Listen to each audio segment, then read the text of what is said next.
किसी ने बड़े कमाल की बात कही है कि मिट्टी के मटके की कीमत और परिवार की कीमत सिर्फ बनाने वाले को पता होती है, तोड़ने वाले को नहीं।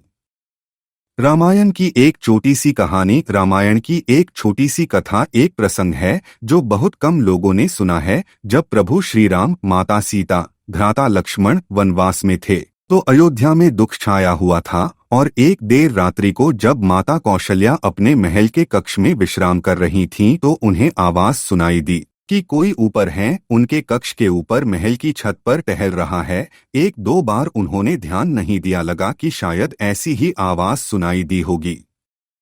लेकिन जब वह ध्वनि लगातार आ रही थी तो माता कौशल्या ने देखने के लिए गई कि ऊपर कौन टहल रहा है, और वहां जाकर के जब देखा तो चौंक गई। वहां श्रुतकीर्ति जी टहल रही थी, जो कि सबसे छोटे भाई शत्रुघ्न जी की पत्नी थी। माता कौशल्या ने पूछा कि सब ठीक तो हैं, परेशान तो नहीं हो? उन्होंने कहा नहीं, कोई चिंता नहीं। माता कौशल्या ने पूछा यहाँ क्यों टहल रही हो? श्रुतकीर्ति जी ने पहले तो बताया नहीं, लेकिन फिर बोले कि यहाँ नहीं बता सकती, कक्ष में बताऊंगी, यहाँ कोई सुन लेगा। जब कक्ष में आए तो श्रुतकीर्ति जी की आंखें नम हो गईं। माता कौशल्या ने पूछा कि शत्रुघ्न कहाँ है? श्रुतकीर्ति जी ने कहा कि उन्हें तो देखे हुए 13 वर्ष बीत गए। माता कौशल्या कांप गई। तुरंत सेवकों को बुलाया गया, पालकी तैयार करवाई गई और स्वयं बैठ गई पालकी में, देखने के लिए, नगर में घूमने के लिए, पता करने के लिए कि शत्रुघ्न जी कहाँ है। पूरे नगर को खोज लिया लेकिन मिले नहीं। अंत में वो जो प्रवेश द्वार था अयोध्या का, जिसके उस पार भरत जी रहते थे नंदीग्राम में, उस द्वार के इस तरफ अंदर की तरफ भीतर एक चट्टान रखी थी जहां एक युवक जो है उस चट्टान का सिरहाना बना करके लेटा हुआ था। अंधेरा छाया हुआ था, दिख नहीं रहा था कौन है, लेकिन माता कौशल्या को लगा कि यही है शत्रुघ्न। जब वहां पहुंचे तो देखा वाकई में वहां शत्रुघ्न जी उस चट्टान के सिरहाने लेटे हुए थे।